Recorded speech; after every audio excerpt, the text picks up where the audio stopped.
Hello and welcome back. Before we dive into tonight's journey, I'd love to know, where are you joining us from right now? What time is it where you are? Perhaps it's late at night and you're settling comfortably beneath the covers. Or maybe it's just a quiet moment during your day. Wherever you find yourself, I'm glad you're here.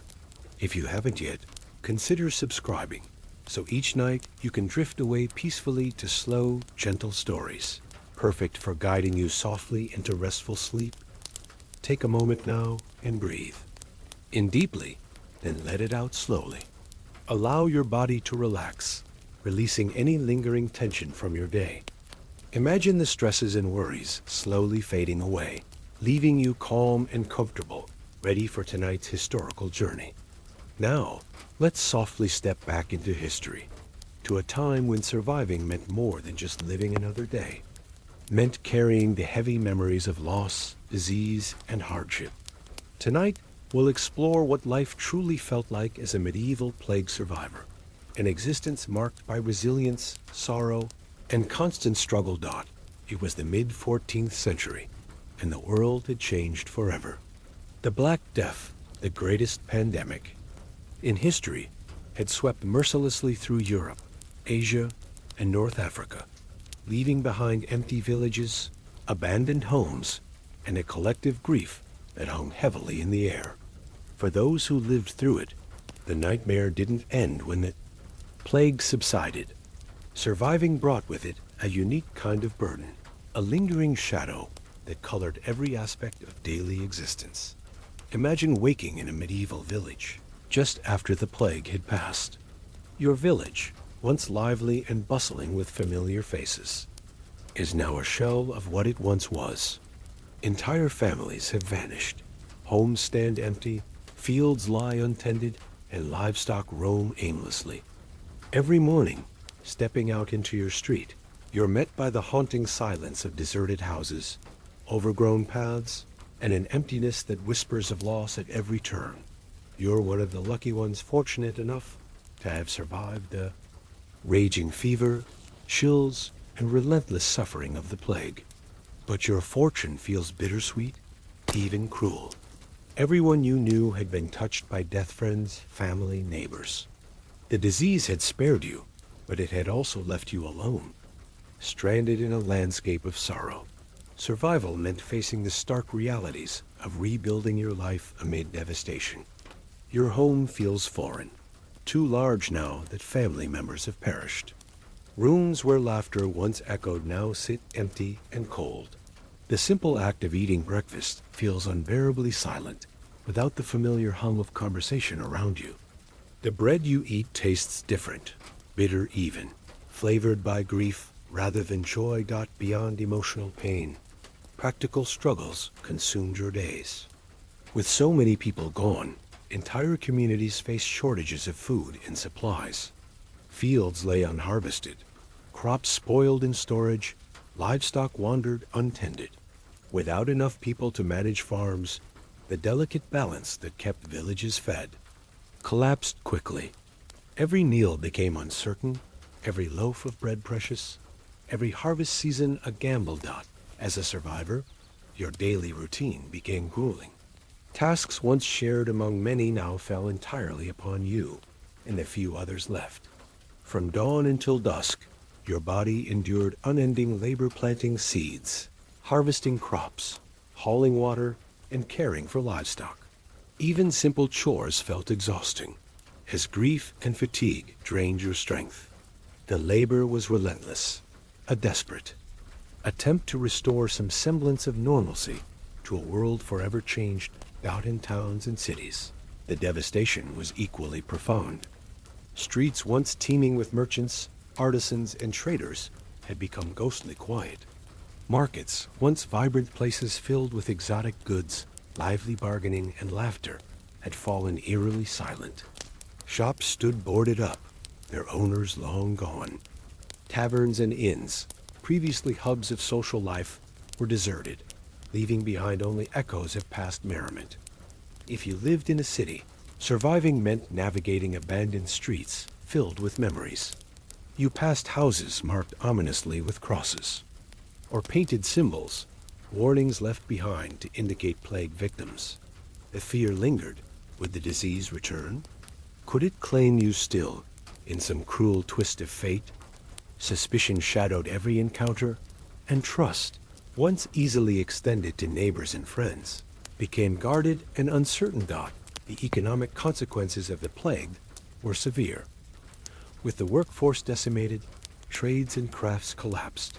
Skills, once common, became rare commodities overnight. A blacksmith, carpenter, or baker who survived suddenly found themselves overwhelmed by demand, unable to fulfill the endless tasks left vacant by those who perished. Prices for basic goods skyrocketed, making essentials increasingly unaffordable. You, as a survivor, watched helplessly as scarcity tightened its grip, turning once commonplace items into luxuries. And there was the lingering threat of disease itself. Though the worst of the epidemic had passed, outbreaks continued sporadically, keeping communities perpetually on edge. Every cough, every feverish chill sent ripples of panic through households. Memories of painful losses and mass graves haunted your dreams, reminders of how quickly everything could unravel again. Survivors bore psychological scars deeper than any physical wound, haunted by a constant fear of recurrence. For those who attempted to rebuild their families and communities, challenges were immense. Marriages became rushed and pragmatic, driven by necessity rather than affection. Many widows and widowers married quickly, seeking stability rather than love, driven by the pressing need to rebuild households and ensure survival. Children, left orphaned by the plague, found themselves thrust prematurely into adulthood, bearing responsibilities far beyond their years. Churches and religious institutions, traditionally sources of comfort and guidance, were often overwhelmed. Many clergy had perished during the epidemic, leaving spiritual leadership scarce. Those who remained struggled to explain the suffering, offering limited comfort to a grieving population desperate for answers. Faith itself was tested, with survivors questioning divine justice and the meaning of such widespread devastation. Social order frayed at the edges. With established hierarchies disrupted by mass death, traditional authority faltered. Nobility and peasants alike succumbed to illness, creating power vacuums and unrest. Workers, realizing their newfound scarcity and value, demanded higher wages and improved conditions, sparking conflicts with landlords and authorities. Society found itself in flux, uncertain and uneasy. You, as a survivor, lived amidst these shifting sands. The world felt unfamiliar, uncertain, and harsh. Each day required resilience, courage, and endurance to face the lingering traumas of loss and the daunting task of rebuilding a shattered society. Yet, despite all efforts, the shadow of the plague persisted, darkening every step forward with reminders of those who were gone. Every attempt at returning to normalcy felt hollow. Festivals and celebrations, once joyful community affairs, were subdued, marked by sadness and remembrance. Gatherings were tinged with melancholy, as empty spaces around tables and hearths reminded everyone of those missing. Laughter was quieter, less frequent, shadowed by memories of better days. As you drift now into sleep, imagine for just a moment the immense strength required simply to live on after such profound devastation. Survival in medieval times meant more than just escaping death. It meant bearing the heavy burdens of loss, uncertainty, and struggle, day after day. Yet, amidst the darkness, tiny sparks of hope glimmered. Communities, battered but unbroken, slowly began to stitch themselves back together. Lives continued, reshaped by grief, yet resilient in spirit. Your journey as a survivor was difficult beyond measure, but it was also a testament to human endurance and the extraordinary ability to rebuild from the ashes of despair. Waking each day as a survivor of the medieval plague meant confronting a world drastically altered by unimaginable loss. The silence left behind after the pandemic wasn't peaceful. It was oppressive, thick with the echoes of lives abruptly ended. Each morning began with the somber task of navigating this quiet emptiness, stepping into deserted streets that had once thrived with the vibrant energy of merchants calling their wares, children playing games, and neighbors exchanging morning greetings. Your village, once bustling, now felt haunted by its emptiness. Entire families had perished, leaving behind homes with windows like darkened eyes staring blankly out at passers-by. These empty houses became monuments of sorrow, standing silent and untouched, as if frozen in the very moment their occupants had taken their last breath. Your heart ached as you walked past familiar doorways, remembering faces and voices that would never greet you again. Survival was only the beginning of a prolonged struggle, one defined by an overwhelming sense of responsibility. The plague had stolen away not only family and friends, but also essential laborers, whose absence left villages barely functional. Fields were overrun with weeds, their crops abandoned mid-harvest, rotting in the open air. Livestock wandered aimlessly, untended and vulnerable. Food shortages quickly became critical, forcing communities into desperate decisions. Families pooled their dwindling resources, carefully rationing meals, uncertain of how long their reserves would last. You spent your days laboring tirelessly to rebuild and maintain some semblance of normal life. From sunrise to sunset, you tended crops, repaired fences, and shepherded animals back to safety. Tasks once shared among many fell now upon your shoulders. Alone, your body grew weary, but resting wasn't an option. Too much depended on your constant effort. Each sunset brought relief, mingled with exhaustion and dread, at the realization that tomorrow held more of the same arduous toil in towns and cities. The devastation presented itself differently, but was no less acute. Markets once lively with trade now stood largely abandoned. Shops were shuttered, their owners deceased or fled, their goods decaying within. Streets once filled with laughter and gossip were eerily quiet, interrupted only occasionally by the distant tolling of church bells, marking funerals that seemed unending. Everywhere you walked, reminders of loss and disruption surrounded you. A city transformed into a ghost town haunted by recent tragedy. The economic consequences of the plague touched everyone. Tradesmen who had survived found their workloads tripled overnight, desperately trying to fill the roles of those lost. Prices soared as basic goods became scarce, forcing difficult decisions about how to stretch meager resources. A simple loaf of bread, once a staple easily acquired, now demanded sacrifices elsewhere in your budget. The struggle to keep your family fed and clothed became a relentless daily battle, adding layers of anxiety to your already burdened heart. With so many deaths, societal structures began to unravel. Nobility and clergy had fallen alongside peasants, breaking traditional hierarchies and leaving communities leaderless and unstable. Those left behind grappled to redefine their roles, often sparking conflicts as the familiar order shifted.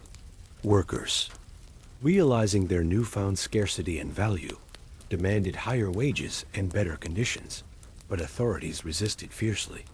Tensions simmered, occasionally erupting into violent confrontations that added further fear to the chaos of survival.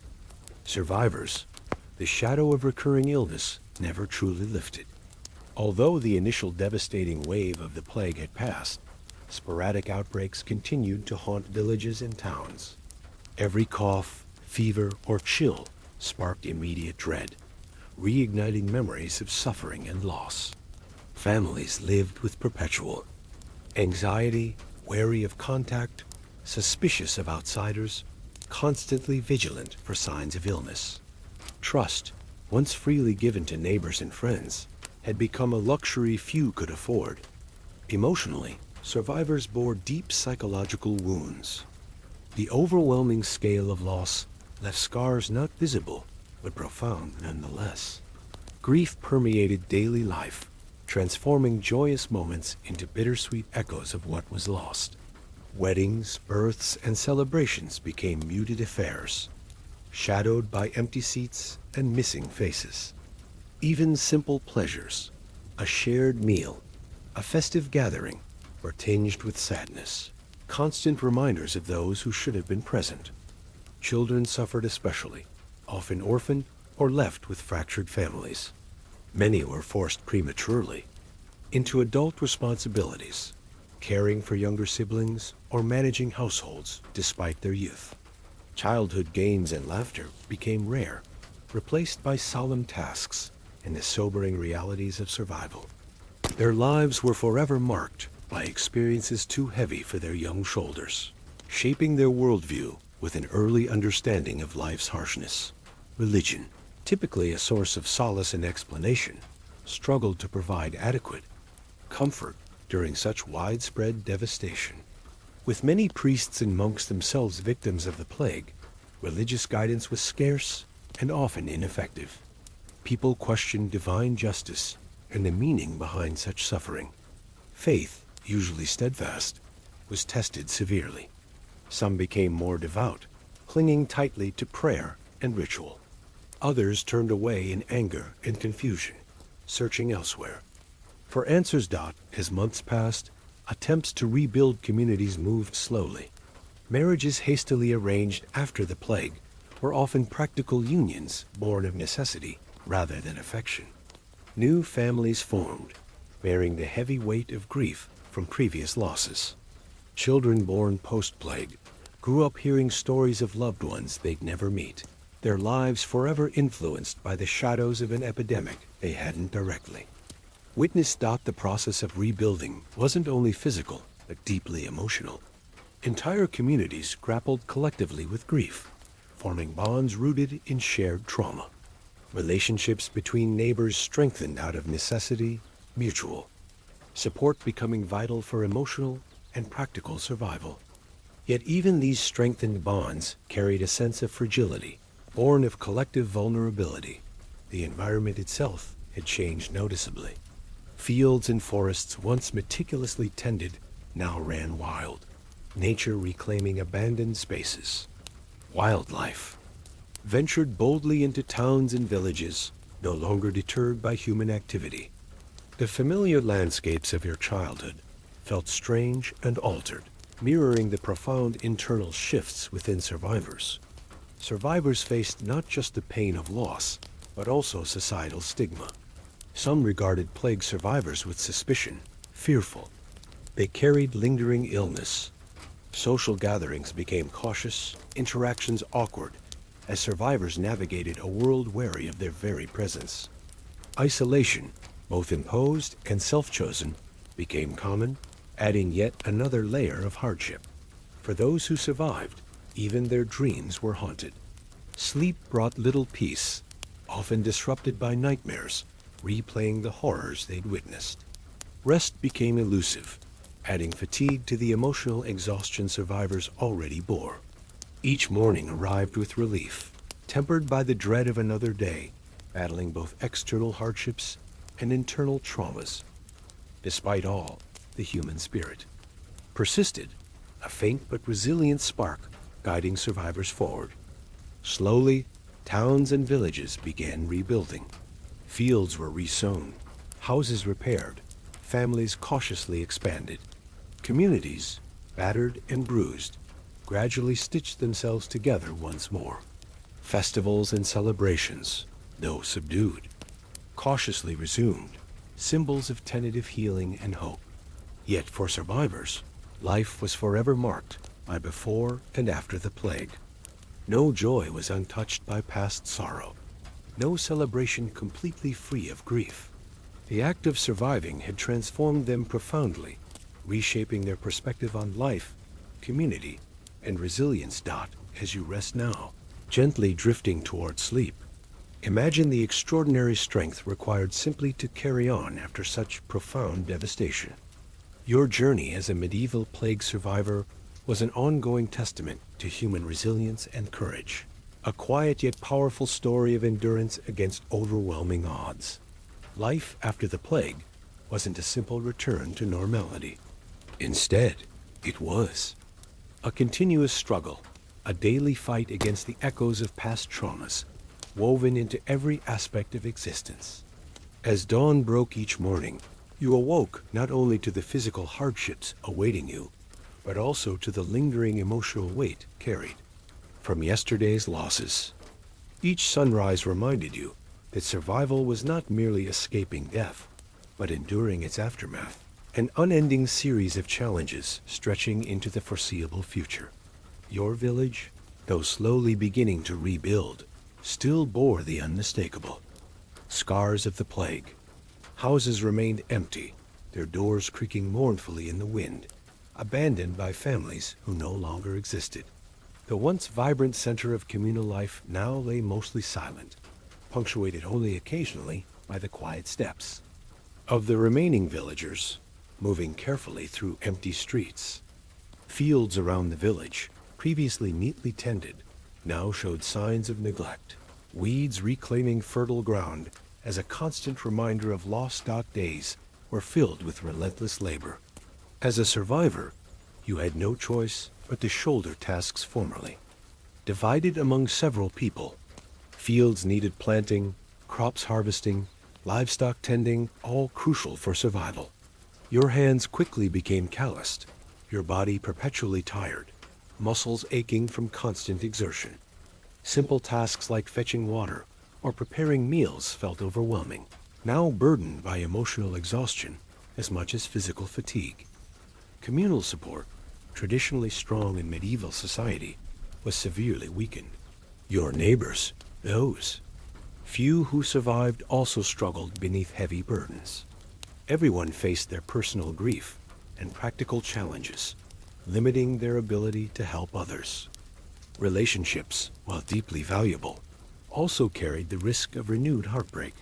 Each connection held the potential for further loss, fostering an environment where emotional walls slowly rose, born from fear of further pain. Food scarcity was ever present. With fewer workers available, farms produced significantly less. Markets, once lively and full, struggled to provide sufficient supplies. Prices soared, making basic necessities increasingly unaffordable. Hunger, previously intermittent, became constant, gnawing at your stomach daily. Meals became carefully measured affairs, always tinged with worry about tomorrow's provisions. The simple act of eating, once comforting and communal, became tense, fraught with anxiety over dwindling resources. In larger towns and cities, the aftereffects of plague were similarly pronounced. Streets that once echoed with merchants' calls and bustling trade were eerily silent. Businesses had shuttered permanently, their owners deceased or fled in fear. Remaining artisans and tradespeople found themselves overwhelmed, their services desperately needed, but impossible to adequately fulfill due to labor shortages. Prices rose dramatically, creating economic hardships that left many struggling to maintain even minimal standards of living. Disease never truly vanished. Outbreaks recurred periodically, each resurgence triggering panic among survivors.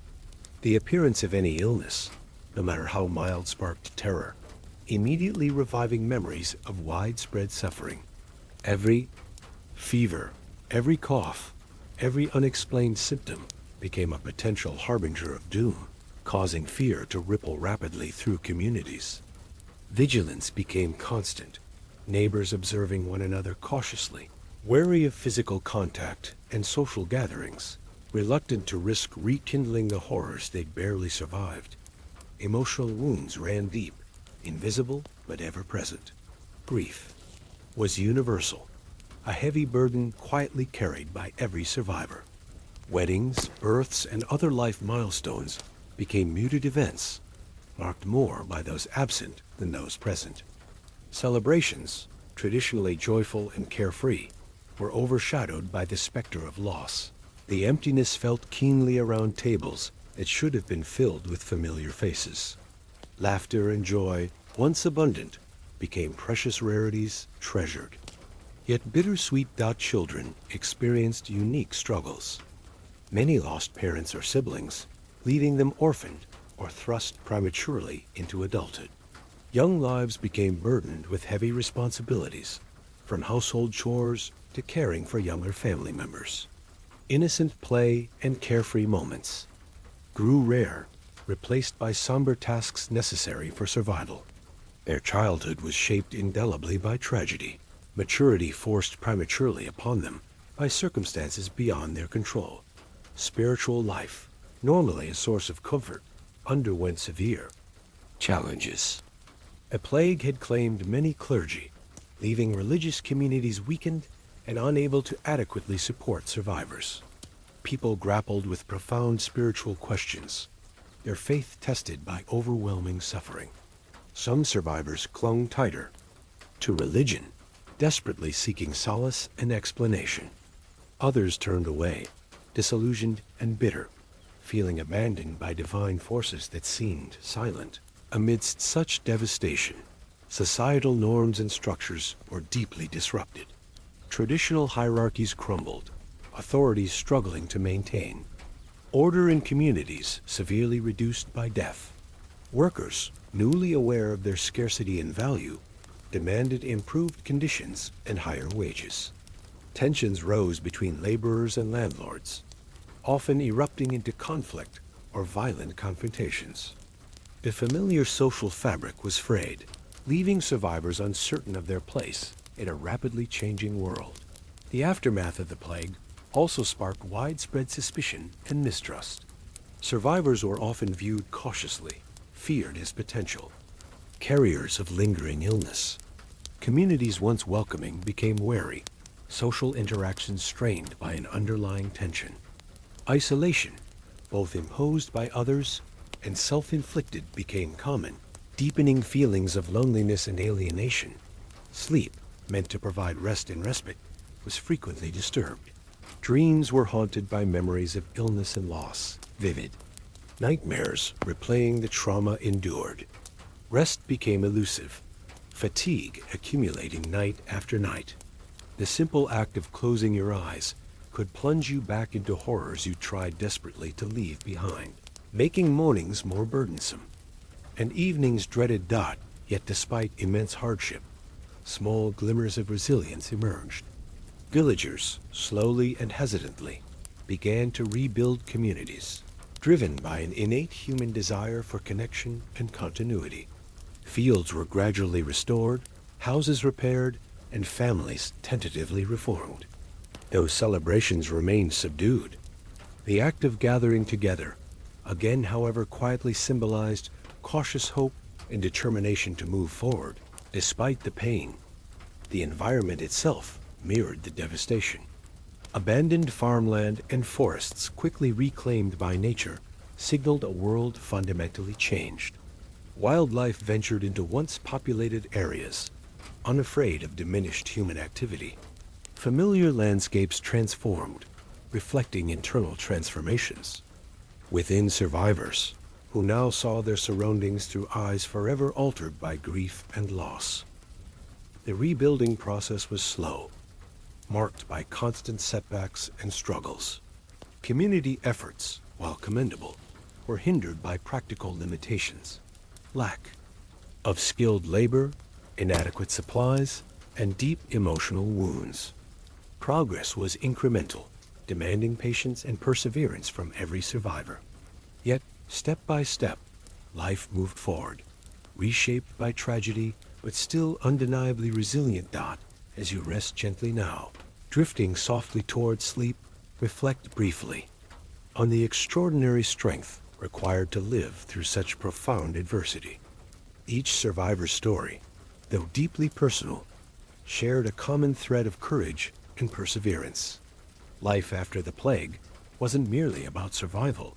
It was about enduring, rebuilding, and finding small moments of hope amid overwhelming sorrow. Journeyed tonight through experiences marked by deep struggle, resilience, and quiet heroism. Let these images fade gently now, allowing restful sleep to wash over you, comforting you in the knowledge that even amid great darkness, human spirit and hope persist.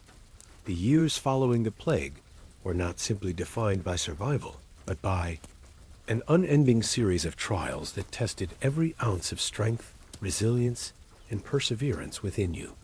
With each passing day, the stark realities of rebuilding life after unimaginable loss became increasingly apparent, as did the profound transformations required to adapt to this harsh, unfamiliar existence. The initial relief of survival gradually faded, replaced by an ongoing struggle to find meaning and hope in a world utterly reshaped by tragedy. Each morning, you awakened with a heavy sense of responsibility. The dawn brought with it not only light, but a reminder of duties that awaited tasks that had once been divided among many hands, now fell squarely upon yours alone. Fields lay unplowed, animals wandered untended, and the once familiar rhythms of village life were disrupted beyond recognition. Each day demanded extraordinary effort just to achieve the bare minimum required for subsistence. Your body ached, perpetually from constant labor, your muscles weary from shouldering burdens too great for any single person. The empty spaces around you were constant reminders of loss. Homes that once bustled with life now stood empty and silent, their former inhabitants reduced to haunting memories. Everywhere you turned, signs of abandonment confronted you. Fields that should have been bursting with crops instead overflowed, with weeds and wild growth, symbolizing a collective inability to restore normalcy swiftly. Livestock that survived wandered aimlessly, their caregivers long gone, adding another layer of sadness and disarray to the struggling community. Food scarcity loomed large, an ever-present challenge. With fewer hands to work the land, crop yields plummeted, and essential supplies grew scarce. Every meal was carefully rationed, every morsel a precious commodity. Hunger became a daily companion, a relentless ache that gnawed at your insides and clouded your thoughts. Families and neighbors carefully guarded their limited stores, sharing what they could, but mindful of the thin margin between survival and starvation. Trust, once freely given, became strained by necessity. In towns and cities, the devastation was equally evident, but carried its unique burdens. Streets that had once overflowed with life and commerce stood eerily silent, their emptiness broken only by the occasional sound of footsteps echoing against cobblestones. Businesses were shuttered permanently, their proprietors having succumbed or fled the relentless disease. Markets that had once buzzed with excitement and commerce now struggled to reopen, lacking sufficient goods and traders to fill their stalls. The absence of skilled workers meant basic services became scarce and expensive, deepening economic hardships. Survivors bore immense emotional scars, invisible but profound. Grief saturated every aspect of existence, transforming ordinary moments into poignant reminders of loss. Celebrations became muted affairs, marked more by the absence of loved ones than by joy. Weddings, baptisms, and festivals were shadows of their former selves, haunted by empty seats and lingering memories of those taken too soon. Even laughter, when it returned cautiously to communal gatherings, was softened and subdued, a hesitant echo of past happiness. Children who survived faced hardships disproportionate to their youth. Many lost parents, siblings, and extended family members, leaving them orphaned and vulnerable. Forced prematurely into adulthood, they shouldered responsibilities far beyond their years, tending to younger siblings, managing households, and performing arduous labor necessary for survival. Childhood games and carefree laughter were replaced by solemn tasks and heavy burdens, forever altering their perspectives and stealing the innocence of youth. Religious institutions, historically sources of solace and guidance, struggled to offer meaningful comfort amid such overwhelming tragedy. Clergy were among those severely affected by the plague, their numbers decimated, leaving spiritual communities depleted and rudderless. Survivors grappled with profound theological questions. Why had such suffering been permitted? Was this punishment or merely cruel fate? Some clung desperately to their faith, seeking comfort in ritual and prayer. Others felt betrayed and abandoned, drifting away in bitterness and disillusionment. Social hierarchies were dramatically altered by the epidemic. With traditional authorities weakened or entirely absent, power vacuums emerged. Workers, realizing their scarcity had increased their value, demanded better wages and improved living conditions. Such demands were fiercely resisted by landlords and nobility, sparking tensions that occasionally erupted into open conflict. The established order teetered precariously, communities struggling to redefine roles and authority structures in a rapidly shifting landscape. Amidst these changes, suspicion flourished. Survivors were often regarded with wary eyes, feared as potential carriers of lingering illness.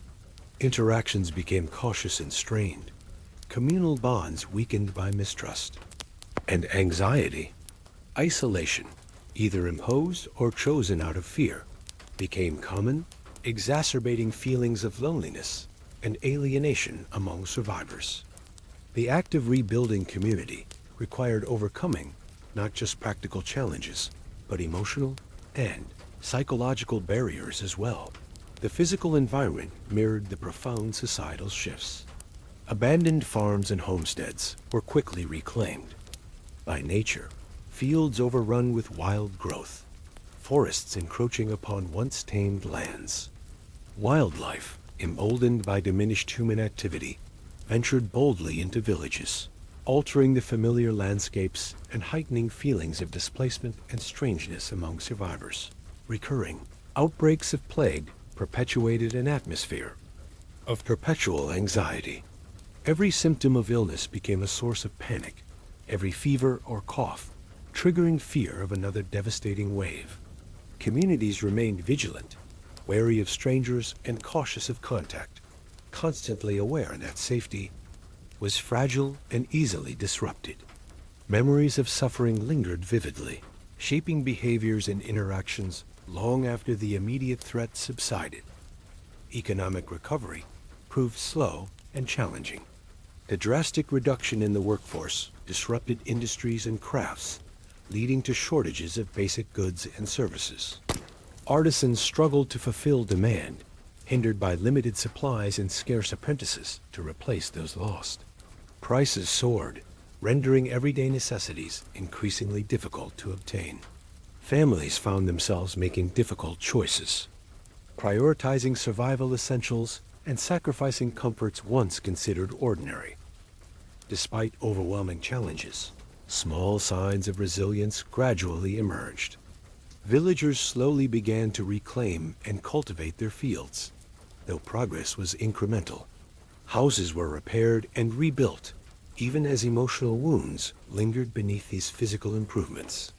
Communities, cautiously and tentatively, began to gather once more, their reunions tinged with bittersweet relief and collective mourning. Efforts to rebuild were continuously hampered by emotional and physical exhaustion. Each day required renewed determination, patience, and courage. Survivors learned to cherish small victories, a successful harvest, a communal gathering without incident, the return of simple pleasures like shared meals or quiet conversations. These moments became precious, valued precisely because they were so hard-earned and fragile. The path to recovery was never linear. Setbacks were common, testing patience and endurance. Fields painstakingly replanted could fail from lack of sufficient labor or poor weather. Livestock painstakingly gathered could succumb to disease or predation. Families painstakingly rebuilt could fracture under emotional stress or economic hardship. Progress demanded relentless persistence, resilience in the face of constant adversity. Through it all, survivors developed extraordinary strength, both emotional and physical. Their experiences forged resilience born from necessity, a profound ability to endure hardship and continue forward despite overwhelming obstacles. Bonds between neighbors and families, though strained by grief and suspicion, grew deeper, grounded. in shared trials and mutual dependence. Communities, though battered, gradually found ways to stitch themselves back together, scarred but stronger for having endured. As you rest now, gently drifting toward sleep, reflect on the quiet heroism required simply to live after enduring such profound tragedy. The resilience displayed by medieval plague survivors was extraordinary, a testament to the remarkable strength of the human spirit in times of darkness. Though their struggles were immense and relentless, their persistence and courage shone brightly through adversity. Allow these stories of endurance and resilience to comfort you as you sleep, gently reminding you that even amid profound sorrow, hope and human strength endure. Every new dawn brought fresh reminders of the plague's devastation. The rhythm of medieval life had been irrevocably broken, replaced by relentless struggle, pervasive grief, and enduring hardship. For survivors, daily existence was not merely a matter of enduring physical toil. It required confronting profound emotional burdens and an uncertain future that stretched endlessly before them.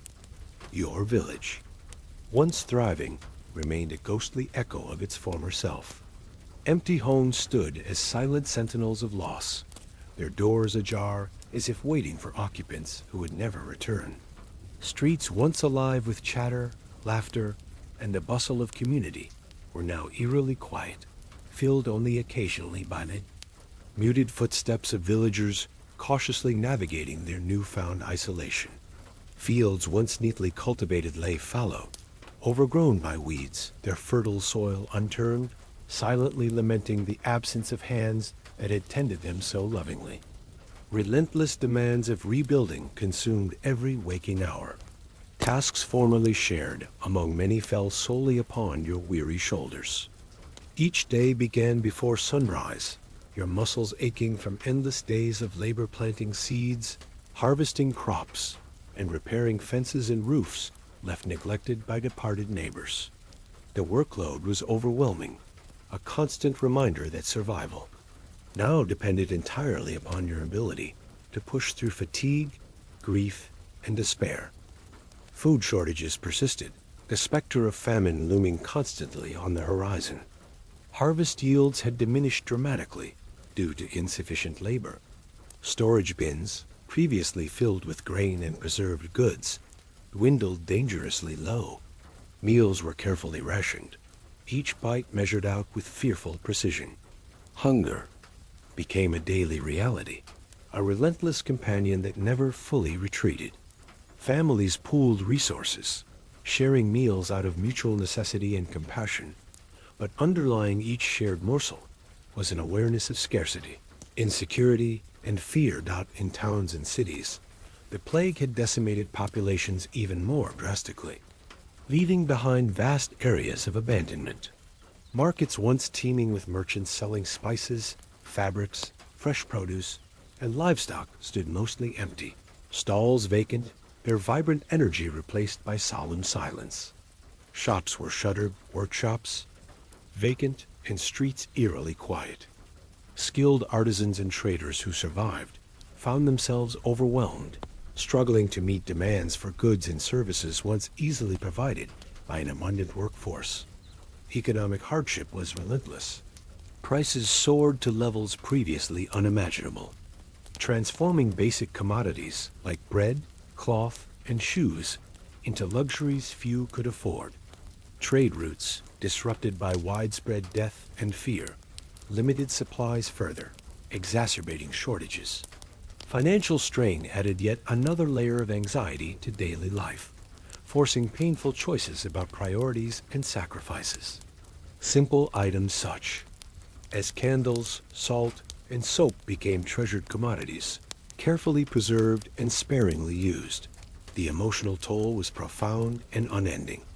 Grief permeated every aspect of existence, coloring even the simplest actions with sadness. Each daily routine, washing clothes, preparing food, repairing tools, brought reminders of lost family members, neighbors, and friends who had once shared these chores. The act of sitting down for a meal felt incomplete, missing the faces and voices that previously filled empty chairs. Celebrations, births, weddings, seasonal festivals became subdued gatherings tinged with melancholy, joy tempered by the haunting memory of those who should have been present. Children, who should have known carefree days, were forced to grow up quickly. Many lost parents or siblings, thrust prematurely into adult responsibilities. They assumed roles of caretakers, farmers, and providers, often at ages far too young. Innocence gave way to heavy burdens of responsibility, shaping their childhood into an experience defined by labor, grief, and survival. Play became rare, replaced by necessary tasks and relentless maturity, demanded by the harsh circumstances of their altered lives. Religion, traditionally a comforting anchor, struggled under the weight of so much suffering. With clergy among the hardest hit, spiritual communities were weakened, their guidance diminished precisely when most needed. Survivors grappled deeply with questions of divine justice, punishment, and purpose. Some clung fervently to faith, desperate for explanation and comfort. Others drifted away, disillusioned and angry at what seemed divine abandonment. Religious festivals, once joyous communal events, became subdued ceremonies overshadowed by collective sorrow and uncertainty.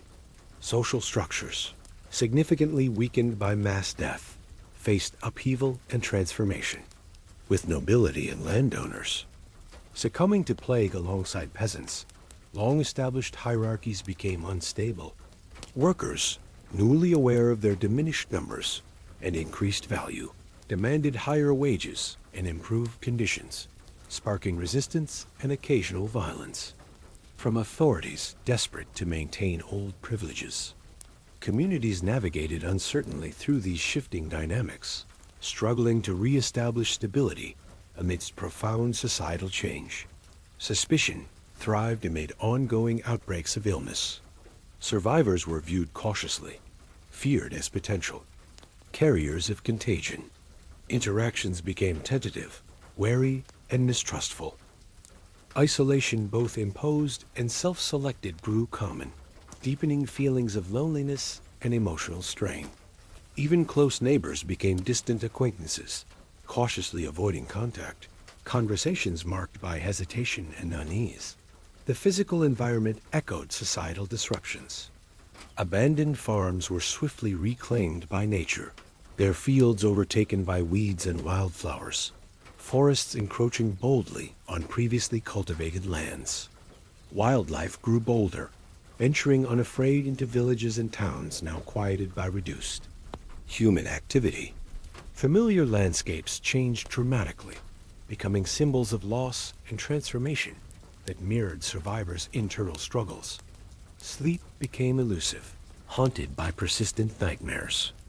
Dreams replayed the horrors witnessed during plague outbreaks, vividly resurrecting painful scenes of loss, illness, and death. Nights provided little true rest, leaving survivors perpetually exhausted, worn down by emotional fatigue as much as physical exertion. Each morning arrived reluctantly, ushering in another day of struggle, worry, and heavy responsibility. Despite overwhelming hardships, small signs of resilience emerged. Communities gradually and cautiously rebuilt, driven by necessity and the instinctive human urge for connection and continuity. Villagers painstakingly replanted fields, repaired damaged homes, and slowly reassembled social networks. Gatherings, though cautious and subdued, resumed gradually, symbols of tentative hope and determination to move forward. Despite profound grief, rebuilding efforts required immense persistence, resilience, and patience. Progress was incremental, frequently hindered by setbacks, weather-damaging crops, disease-claiming livestock, emotional conflicts within families and communities, slowing healing processes. Yet each small victory a successful harvest. A peaceful community gathering held immense significance, representing tangible evidence of endurance, strength, and cautious hope. Survivors developed remarkable strength, emotional and physical, forged by enduring relentless hardship. Experiences of profound loss, grief, and daily struggle shaped communities in complex ways, fostering deeper connections even amidst mistrust and isolation. Relationships forged or strengthened through shared adversity became invaluable sources of mutual support, comfort, and practical assistance. The process of recovery was gradual and fraught with difficulty, demanding ongoing effort, flexibility, and courage. Communities slowly stitched themselves back together, scarred deeply but stronger for having endured profound adversity. Their stories of survival became powerful testaments to human resilience, determination, and the capacity to rebuild lives even amidst unimaginable tragedy. As sleep gently claims you now, softly drifting into restful darkness, reflect quietly on these extraordinary survivors whose lives were forever altered by the plague.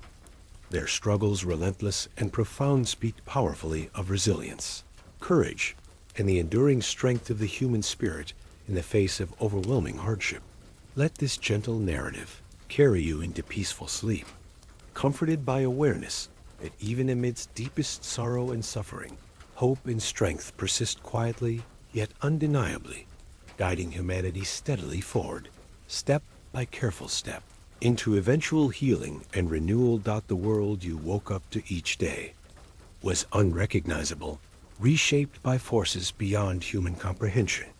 For a medieval plague survivor, existence was not merely about making it through each sunrise, but about enduring the ceaseless tide of hardships that followed in the wake of unimaginable devastation. The plague had not only claimed millions of lives, but also shattered the delicate structure upon which daily life had once rested, leaving survivors to navigate a landscape fraught with constant struggle, fear, and uncertainty. Mornings were always heavy with dread, as dawn brought not the promise of renewal, but rather the stark reminder of loss and struggle ahead. You rose from your rough mattress, little more than straw stuffed hastily into coarse fabric, to face another day of endless labor. Your bones ached constantly, your muscles weary from tasks that seemed impossible without the support of your lost family members, neighbors, and friends. The solitude, imposed by circumstance rather than choice, weighed heavily upon you as you moved through tasks that had once been shared joyfully among a thriving community.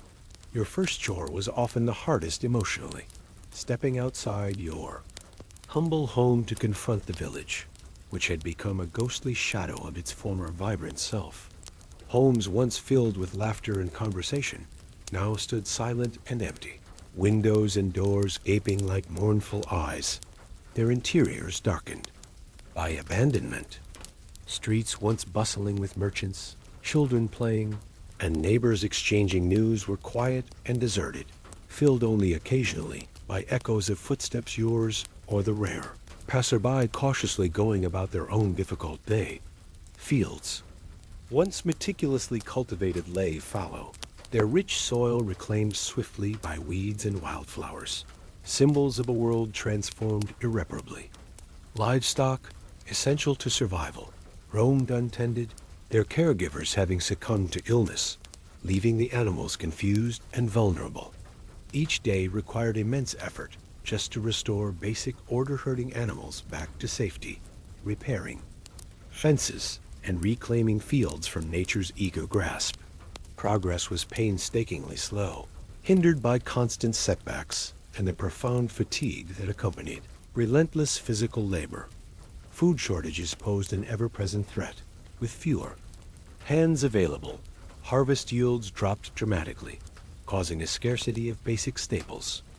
Meals, once simple acts of nourishment, became fraught affairs marked by careful rationing and anxiety about dwindling supplies. Hunger was no longer an occasional inconvenience. It was a daily companion, persistent and relentless. Bread, meat, even vegetables, once common, now became rare luxuries, reserved only for special occasions or the direst of emergencies. Neighbors, once bound by strong communal bonds, grew cautious and reserved, wary of sharing scarce resources. Trust diminished as families guarded their limited provisions jealously, driven not by selfishness, but survival instinct. Even simple interactions became tense, as fear of renewed illness or additional loss loomed large. The warmth and ease that previously characterized community life vanished, replaced by guarded conversations and hesitant gestures of goodwill. Cities, too, suffered deeply. Town squares and marketplaces, once vibrant hubs of trade, stood largely vacant. Shops closed indefinitely, their proprietors either deceased or fled in fear. Skilled artisans and merchants who survived found themselves overwhelmed by demands they could scarcely meet. Goods became scarce, their prices soaring dramatically. Ordinary citizens faced insurmountable economic burdens, forced to choose between essential items that were previously abundant and affordable. In addition to physical hardships, the emotional toll exacted by the plague was immense and unending. Grief infiltrated every moment, lingering behind even mundane activities. Chores like cooking, washing, and repairing homes felt unbearable, constantly reminding survivors of absent loved ones who had once shared these duties. Celebrations, birthdays, weddings, harvest festivals became somber gatherings marked more by collective mourning than joy. Each empty seat around communal tables was a stark reminder of permanent loss. Children who survived faced extraordinary burdens disproportionate to their tender ages. Many lost parents or siblings, forced prematurely into roles as caretakers, providers, and workers. Childhood innocence was quickly replaced by maturity demanded by survival. Games, laughter, and carefree moments became rare luxuries, replaced instead by endless responsibilities and somber seriousness. The futures, previously filled with boundless possibilities, narrowed significantly, overshadowed by grief and relentless work required simply to sustain life. Religious institutions, traditionally sources of solace, struggled profoundly in the plague's aftermath. Clergy numbers were decimated, leaving spiritual communities weakened and guidance sparse precisely when survivors most desperately sought comfort. People grappled deeply with theological questions about divine justice and suffering's purpose. Some clung tighter to their faith, desperate for explanation and solace. Others turned away, disillusioned by perceived abandonment during their greatest hour of need. Religious rituals, once comforting routines, became challenging practices marked by doubt and sorrow. Social hierarchies and structures faced massive disruption, as the plague indiscriminately affected all societal levels from noble landowners to humble peasants. With traditional authorities weakened or entirely absent, power vacuums emerged swiftly. Workers, newly aware of their diminished numbers and increased value, demanded improved wages and conditions. These demands were met with resistance, frequently sparking conflicts or violent clashes as communities struggled through these uncertain transitions, searching desperately for stability amidst profound societal upheaval. Suspicion thrived amid ongoing sporadic outbreaks of illness. Survivors were often viewed cautiously, feared as potential carriers of contagion. Communities became cautious, interactions wary and guarded. Isolation, whether self-imposed or externally enforced, became common, further deepening loneliness. And alienation survivors already faced. Bonds that once unified villages weakened, replaced by cautious coexistence, tempered by persistent anxiety. The physical environment mirrored societal disruptions. Abandoned farms and homesteads were quickly reclaimed by nature, fields overtaken by wild growth, forests encroaching boldly upon previously cultivated lands. Wildlife became emboldened, venturing unafraid into villages now quieted by diminished human activity. Familiar landscapes transformed dramatically, serving as poignant symbols of internal turmoil, experienced by survivors navigating profound grief and persistent hardship. Sleep became elusive, frequently disturbed by persistent nightmares, replaying horrors witnessed during plague outbreaks. Restful sleep was rare, survivors constantly fatigued physically and emotionally. Each morning arrived reluctantly, ushering in yet another day marked by ceaseless struggle, worry, and relentless effort required simply to maintain basic subsistence. Despite overwhelming hardships, resilience gradually emerged. Communities, slowly and cautiously, began rebuilding, replanting fields, repairing damaged homes, and tentatively reassembling social networks. Gatherings, subdued but meaningful, cautiously resumed, symbols of tentative hope and determination to move forward. Despite immense sorrow, efforts to rebuild required immense persistence, resilience, and patience. Progress was incremental, hindered frequently by setbacks, weather-damaging crops, disease-claiming livestock, emotional conflicts slowing healing processes. Yet each small victory, a successful harvest, a peaceful gathering, held immense significance, tangible evidence of endurance, strength, and cautious optimism in face of unimaginable tragedy. Survivors developed extraordinary resilience through enduring relentless hardship. Experiences of profound loss and daily struggle shaped communities profoundly, fostering deeper connections even amidst mistrust and isolation. Relationships forged or strengthened through shared adversity became invaluable sources of support, comfort, and practical assistance. Bonds created during these trying times would endure, becoming lasting legacies of communal strength, born from collective hardship. The rebuilding process was gradual, fraught with difficulty, demanding constant effort, flexibility, and courage. Communities slowly stitched themselves back together, scarred deeply yet stronger for having endured profound adversity. Stories of survival became powerful testaments to human resilience, determination, and ability to rebuild lives even amidst unimaginable tragedy. Tonight, as you rest gently now, drifting softly into sleep, reflect quietly upon these extraordinary survivors whose lives were forever altered by plague's devastation. Their struggles relentless and profound speak powerfully of resilience, courage, and enduring strength of the human spirit in face of overwhelming adversity. Allow their gentle stories to comfort you as sleep softly claims you, quietly reminding that even amid deepest sorrow and suffering, hope and strength persist gently, yet undeniably, guiding humanity steadily forward, step by careful step, into eventual healing and renewal. The days that followed in the wake of the medieval plague stretched endlessly ahead, each dawn promising little more than a repetition of struggles that survivors knew all too intimately. Life, irrevocably altered by profound loss and trauma, had transformed into a series of burdens carried by individuals whose hearts and bodies were worn down by constant grief, labor, and uncertainty.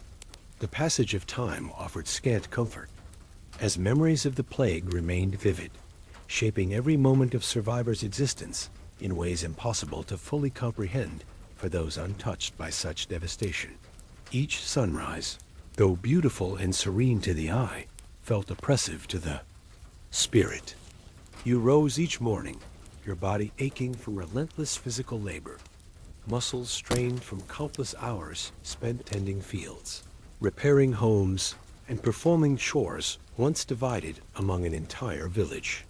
Tasks that had once seemed simple, even enjoyable, now felt overwhelming, weighted by emotional fatigue and memories of loved ones who had shared these routines.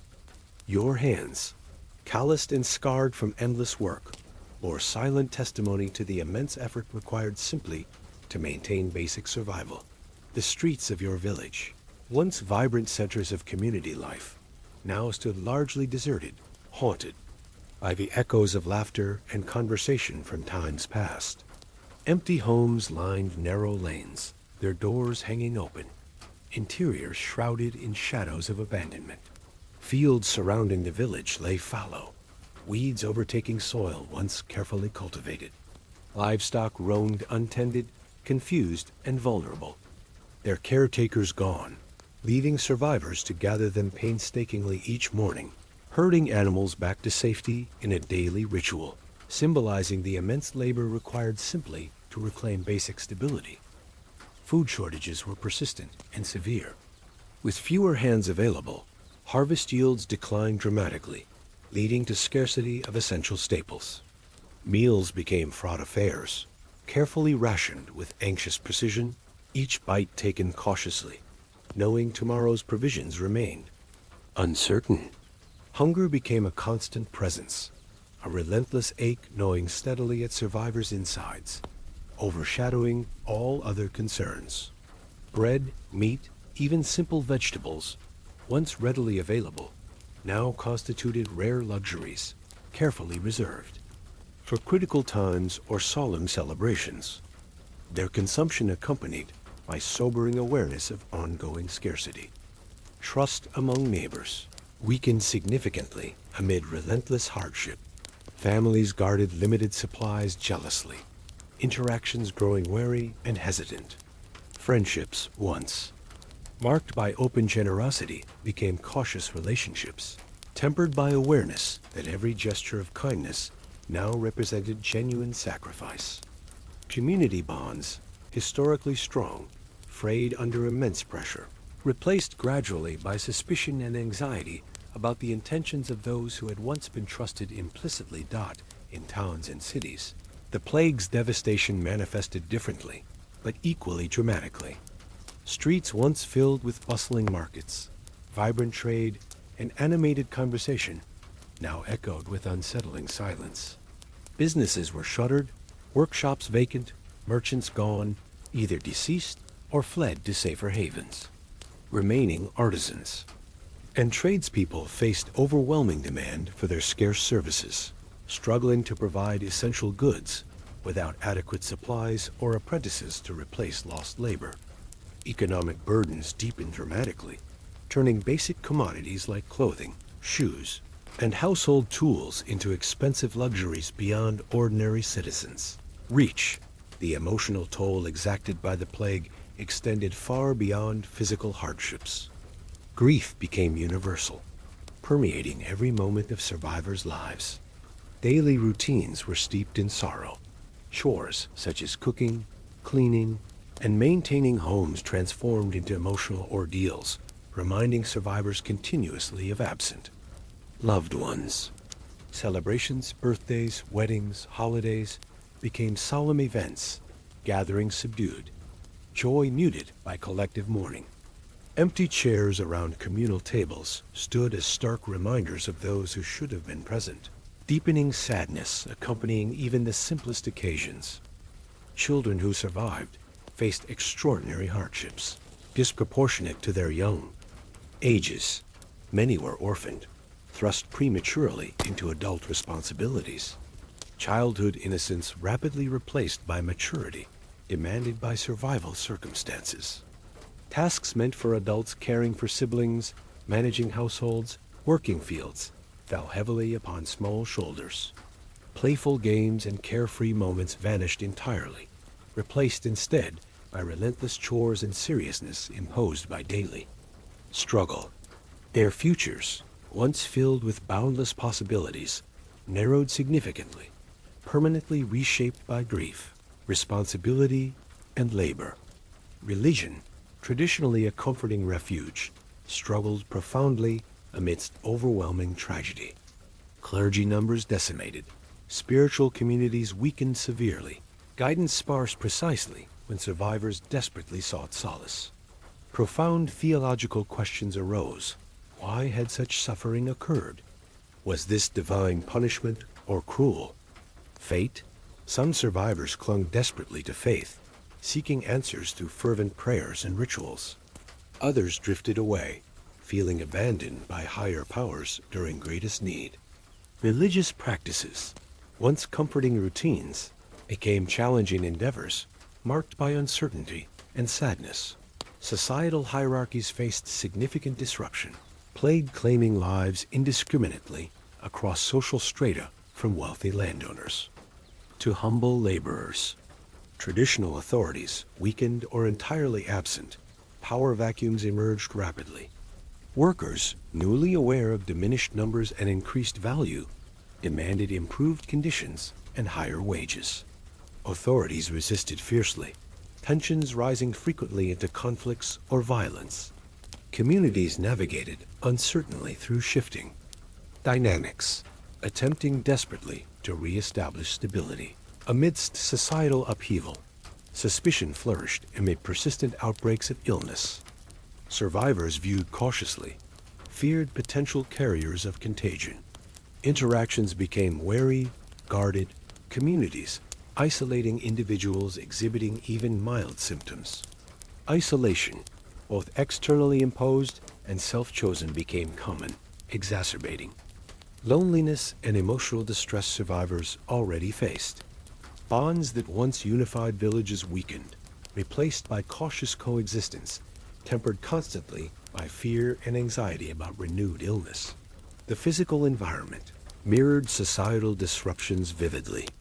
Abandoned farms reclaimed swiftly by nature, fields overtaken rapidly by weeds, forests encroaching boldly upon previously cultivated lands. Wildlife became emboldened, venturing confidently into villages diminished by reduced human presence. Familiar landscapes transformed dramatically, poignant symbols reflecting internal turmoil, experienced by survivors navigating profound grief and persistent hardship. Sleep became elusive, frequently disturbed by persistent nightmares replaying. Traumatic plagued memories vividly. Restful sleep rare, survivors constantly fatigued physically and emotionally. Each morning arrived reluctantly, ushering yet another day defined by ceaseless struggle. Worry and relentless effort required simply to maintain subsistence. Despite overwhelming hardships, resilience gradually emerged. Communities, slowly, cautiously, rebuilt replanting fields, repairing damaged homes, tentatively reassembling social networks. Gatherings, cautious but meaningful, resumed slowly, symbols of tentative hope and determination to move forward, despite profound sorrow. Rebuilding required immense persistence, resilience, patience. Progress incremental, hindered frequently by setbacks, weather-damaging crops, disease-claiming livestock, emotional conflicts slowing healing processes. Yet each small victory, a successful harvest, peaceful gathering signified tangible evidence of endurance, strength, cautious optimism amidst tragedy. Survivors developed remarkable strength, emotional and physical, forged through enduring relentless hardship. Experiences profoundly shaped communities, fostering deeper connections amidst mistrust, isolation. Relationships strengthened by shared adversity became invaluable sources of support, comfort, practical assistance. Bonds forged during trying times endured strongly, becoming lasting legacies, communal strength born collective struggle. Recovery gradual, fraught difficulty, demanding constant effort, flexibility, courage. Communities stitched themselves back together slowly, deeply scarred, yet stronger for enduring adversity. Story survival powerful testaments, human resilience, determination, ability rebuild amidst unimaginable tragedy. Tonight, as you rest gently, drifting softly into sleep, reflect quietly upon extraordinary survivors whose lives forever altered plague's devastation. Struggles relentless, profound speaking powerfully resilience, courage, enduring strength human spirit face overwhelming adversity. Allow gentle narrative carry peacefully toward restful sleep, comforted awareness that even amidst deepest sorrow, suffering, hope, strength persists gently, undeniably, guiding humanity steadily forward, careful step, toward eventual healing, renewal, recovery. The mornings in the world after the plague began slowly, hesitantly. For survivors, waking was never easy. Each day opened with a heavy weight pressing down on the chest, a dull ache born not just from physical exhaustion, but from the deep, lingering sorrow that clung to every corner of existence. The sun's first light spilled weakly through cracked, wooden shutters casting long shadows over the rough walls of homes now half empty, silent witnesses to lives forever altered. You rose from a hard, straw-stuffed mattress laid on cold, uneven stone floors. The air was thick with the mingled smells of smoke from the morning hearth, damp earth creeping in from cracked windows, and the faint, persistent scent of decay from the refuse left uncollected in the streets. This was a world where comfort was a distant memory, and even the most basic necessities were shrouded in difficulty and loss. Stepping into the stillness of the early day, you found yourself alone, or nearly so. The neighbors who once shared laughter, meals, and the noise of daily life were gone, taken by the plague's merciless grasp. Their absence was a palpable emptiness that stretched along the silent streets and empty fields, a hollow carved deep into the heart of your village. Fields lay untended, where rows of grain had once stood tall and golden. Now wild grasses and weeds had claimed the land. The rich soil that had fed your family and your community remained unused, waiting for hands that no longer answered the call.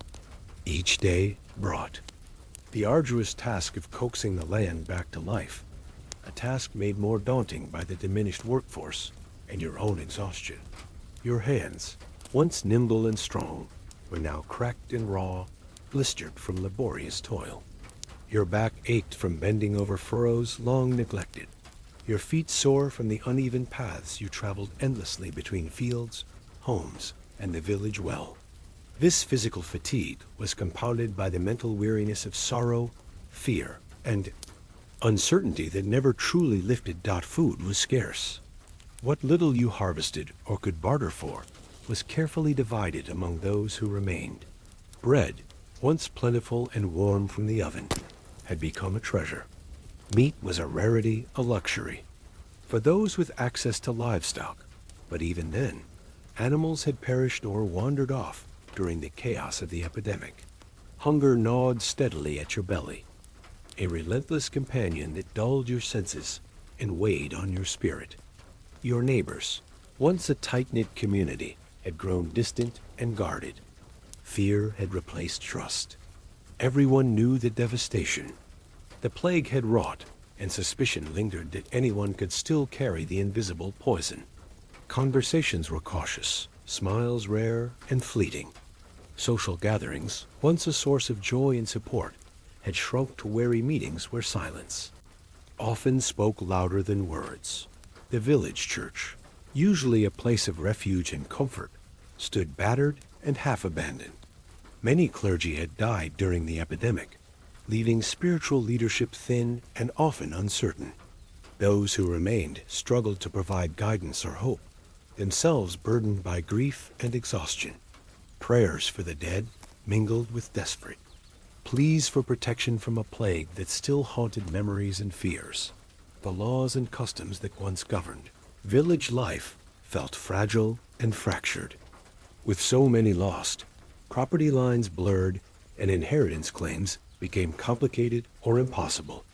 Disputes over land, livestock, and resources flared as survivors sought to secure what little remained.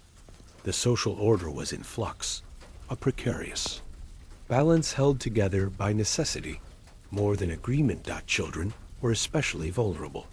Many had lost parents or older siblings, thrust suddenly into roles of caretaker or provider far beyond their years. Their faces, too young to hold such sorrow, carried the weight of premature maturity. Play and laughter became rare, replaced by endless chores and the silent acceptance of hardship. Their futures, once bright with promise, now stretched uncertain and bleak. Illness still shadowed the village. Though the worst waves of the plague had passed, new outbreaks and diseases remained constant threats. Each cough, each fever sparked fear, and families isolated themselves as best they could. The knowledge of contagion was limited, and superstition filled the gaps in understanding. Survivors feared not only the return of the plague, but also the community's fractured trust. Economic recovery was slow and difficult. Craftsmen, farmers, and traders who survived found themselves overwhelmed. Demand outstripped supply, skilled labor was scarce, and goods became expensive or unobtainable. Markets were smaller, quieter, and more tense.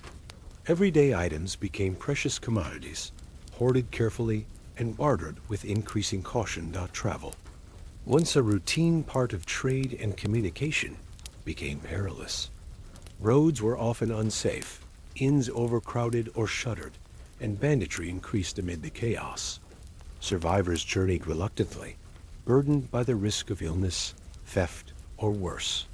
Messages took longer to travel, isolating communities further. Plague's toll on the psyche was profound. Survivors wrestled with grief, guilt, and trauma that lingered long after the fever broke. Memories of loved ones lost haunted waking hours and invaded dreams. The need to carry on, to rebuild, clashed with the heaviness of sorrow that weighed on every step. Yet amidst this overwhelming darkness, small lights of hope flickered. Communities began tentative steps toward rebuilding. Fields were replanted. With care, houses repaired with whatever materials remained. Children learned again to play, laughter echoing softly through quiet streets. Old traditions resumed cautiously, weaving threads of continuity through fractured lives. Faith, though tested and shaken, endured. Survivors found solace in renewed devotion, in the rituals and prayers that connected them to something greater than their suffering. New leaders arose to guide communities through uncertainty. Mutual aid and shared hardship rekindled bonds weakened, but not broken. The path forward was slow, often painful, and fraught with setbacks. Nature, economy, and emotion all demanded patience and resilience. Survivors learned to cherish small victories, a successful harvest, a healthy child, a peaceful night's sleep. These moments, fleeting yet precious, became the foundation upon which new lives were built up. As you lay now, enveloped in the calm embrace of sleep, let the stories of these survivors remind you of the extraordinary strength found in the human spirit. Even in the bleakest times, amid loss and fear, hope and endurance persist, quiet, steady, and unyielding. May this gentle journey guide you toward peaceful rest and renewal. The aftermath of the medieval plague was not just a chapter of history marked by death. It was a profound and enduring transformation of life for the survivors who remained. Every day carried the heavy weight of loss and the daunting task of rebuilding a world shattered beyond imagination. The familiar rhythms of village life had been torn apart, leaving only fragile threads that survivors desperately tried to weave back together. You woke in your modest home, the light of dawn spilling weakly through a window, clouded by grime and weathered wood. The air was cool but heavy, a mixture of smoke from the hearth, the faint scent of damp earth creeping in from outside, and the lingering odor of decay that seemed to cling to the very walls. Comfort was a distant memory, replaced by the practical necessity of survival and the emotional burden of grief. The silence outside was striking.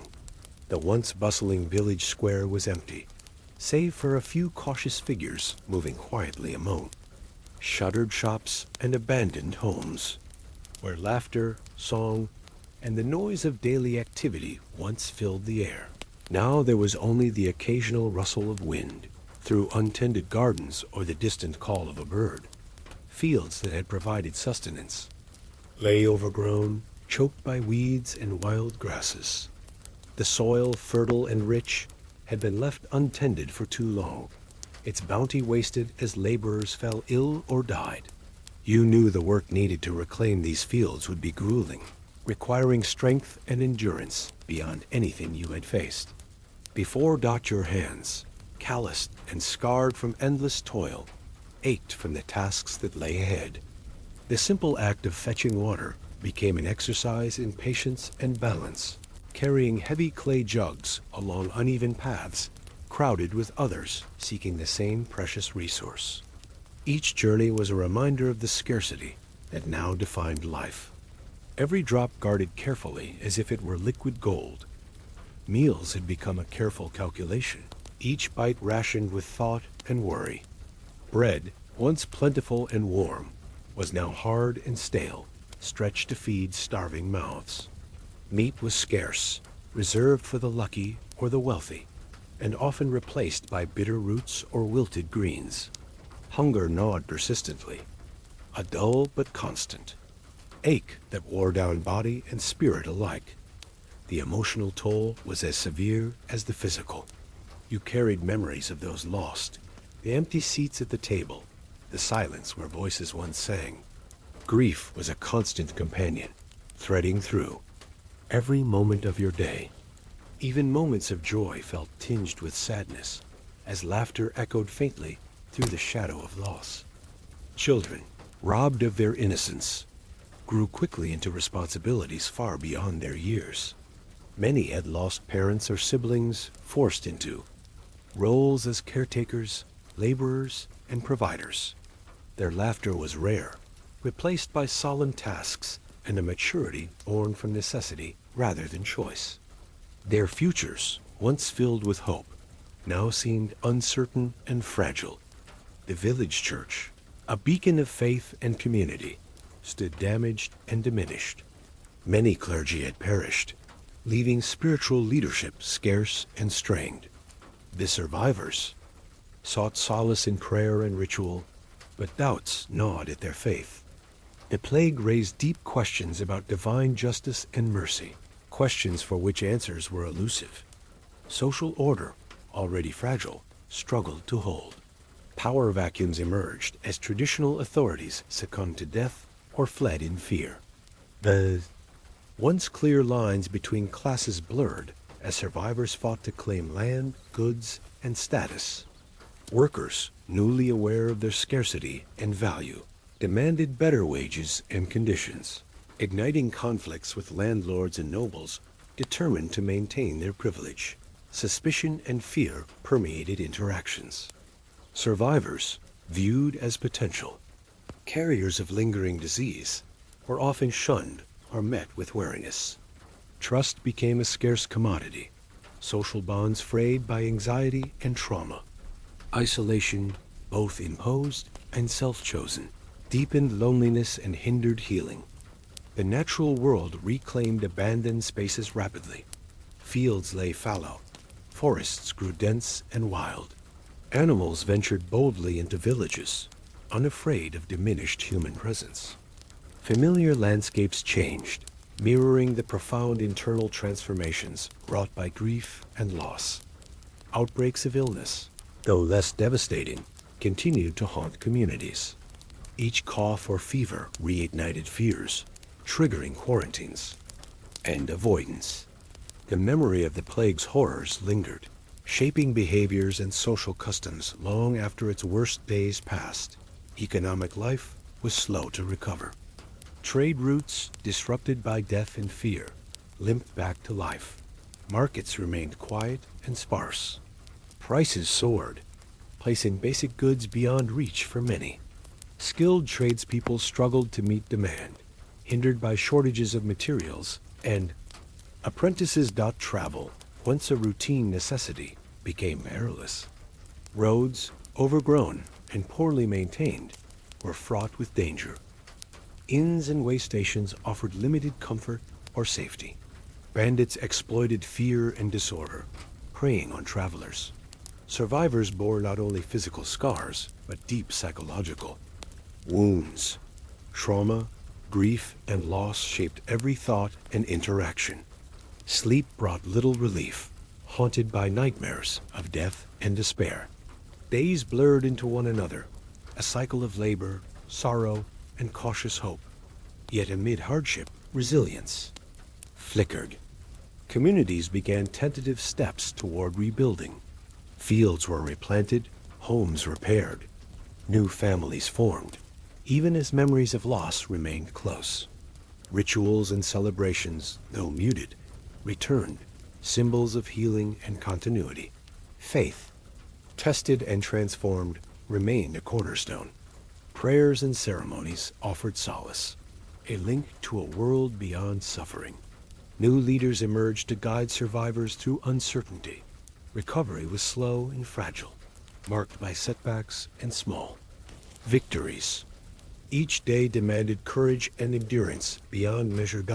As you drift into sleep, let the stories of these survivors remind you of humanity's remarkable capacity to endure and rebuild.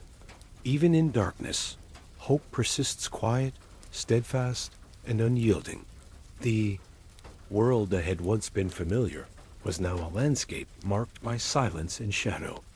For those who survived the plague, waking each morning meant stepping into a world that had been forever altered, where the past was a haunting presence and the future an uncertain path.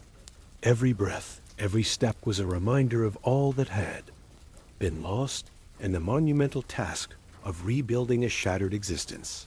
Your home, once filled with laughter and life, now felt hollow and quiet. Rooms echoed with memories, the absence of loved ones palpable in every corner. The hearth, once the heart of family gatherings, now flickered weakly, its warmth diminished, but still fiercely guarded. Each object within these walls held a story. A portrait faded by time, a piece of worn fabric, a cracked dish silent witnesses to the lives that had been uprooted.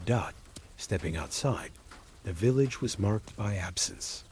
Where children had played and neighbors exchanged greetings, there was now an uneasy stillness. Gardens were overrun by weeds, the careful tending that had once nourished crops now replaced by neglect. Fields lay fallow, soil disturbed by only the occasional hesitant plow. The earth itself seemed to grieve, bearing scars of abandonment and loss. Your days were consumed by relentless labor. The work of survival fell upon your shoulders with uncompromising weight. You rose before dawn, muscles aching from days that blended into nights of toil and vigil. From tending livestock, gathering firewood, mending fences, to preparing meager meals, each task was performed against a backdrop of exhaustion and grief. The rhythm of work became both a necessity and a refuge, a way to keep despair at bay. Through the discipline of action, food scarcity was a constant shadow. What little you could harvest or trade was precious beyond measure. Meals were simple and sparse, often repeated day after day, yet each bite was savored as a lifeline. Hunger gnawed unrelentingly, stealing energy and dimming hope. Sharing what you had was essential for survival, yet the fear of losing everything made generosity a fraught act, balancing compassion with the instinct to protect. Social bonds, strained by fear and trauma, were fragile. Neighbors who had once been close grew distant, suspicion mingling with grief. The plague's shadow bred isolation as individuals and families withdrew into cautious silence. Trust, once the foundation of community, became a tentative bridge crossed only with care and hesitation. Loneliness settled deeply, an ache alongside physical hardship.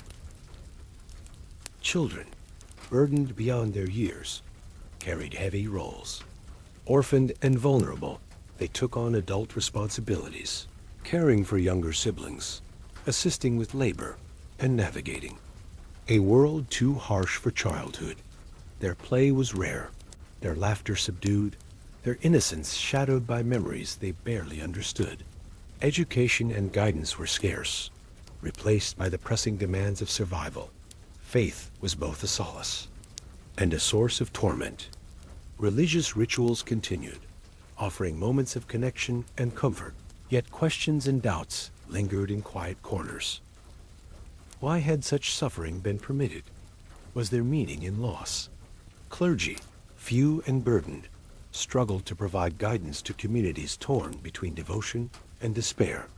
Temples and churches, often damaged and understaffed, stood as fragile beacons amid turmoil. The economy, shattered by death and disruption, struggled to rebuild. Markets were smaller, goods scarcer, and trade routes perilous. Artisans found their crafts in demand but faced shortages of materials and apprentices. Prices soared, placing basic necessities out of reach for many. The gap between wealth and poverty widened, fueling tensions and unrest. Governance was unsettled. Nobles and officials had been lost or displaced, leaving power vacuums and uncertainty. Survivors found themselves negotiating new social orders, grappling with authority and rights in a transformed landscape. Conflicts over land and resources emerged, sometimes escalating into violence. The fabric of society was rewoven unevenly, marked by both cooperation and competition. Health fears persisted. Though the worst of the plague had passed, outbreaks and illnesses remained threats. Communities maintained vigilance, enforcing isolation and quarantine where possible. Fear shaped behavior, breeding avoidance and anxiety. Survivors lived with the constant tension between hope and dread. Amid hardship, small victories kindled resilience. Communities reassembled, gardens replanted, homes rebuilt. Festivals resumed, cautious yet celebratory. Bonds of kinship and friendship rekindled, healing through shared experience. The human spirit's tenacity shone through grief and loss, a testament to survival beyond the physical dot. As you drift now into rest, let the stories of these survivors remind you of enduring strength. Even amidst profound sorrow, hope persists, guiding quietly toward renewal. The long shadows of the plague's devastation stretched far beyond the immediate toll of death and illness, embedding themselves deep within the fabric of everyday life for survivors. Each dawn was a reminder not only of survival, but also of the profound transformations that defined existence in a world forever changed. To live beyond the plague was to carry an invisible burden, a weight of grief, fear, and uncertainty that shaped every breath and step. Your morning began in quiet solitude. The soft light filtering weakly through curtains faded and warmed. The familiar creaks of the home, once full of laughter and chatter, now echoed with absence. Rooms felt larger in their emptiness, and the silence hung heavy, pressing against your spirit with memories of those no longer present. You moved through your daily rituals with care, performing each task methodically, as if by doing so you might anchor yourself in a world that felt ever more fragile. Outside, the village bore scars both visible and invisible. The streets were quieter, the faces fewer. Where children had once played freely, now they tread carefully, their eyes wide with both innocence and apprehension. Gardens that had been lovingly tended lay neglected or wild, their orderly rows replaced by unruly growth. The land itself seemed to grieve, reflecting the sorrow etched in the hearts of those who remained. Your labor was unending. Without the help of those lost, every task weighed heavier. From dawn until dusk, you worked the fields, repaired homes battered by storms and time, and cared for the animals that were both companions and sustenance. Your body carried the marks of relentless effort, calloused hands, aching muscles, and a weariness that sleep rarely alleviated. Yet, within this toil, you found purpose, a thread of hope woven through the fabric of hardship. Food remained scarce, its scarcity a constant shadow over the day. What little was harvested or bartered for was divided carefully, shared among family, and neighbors with measured generosity and guarded caution.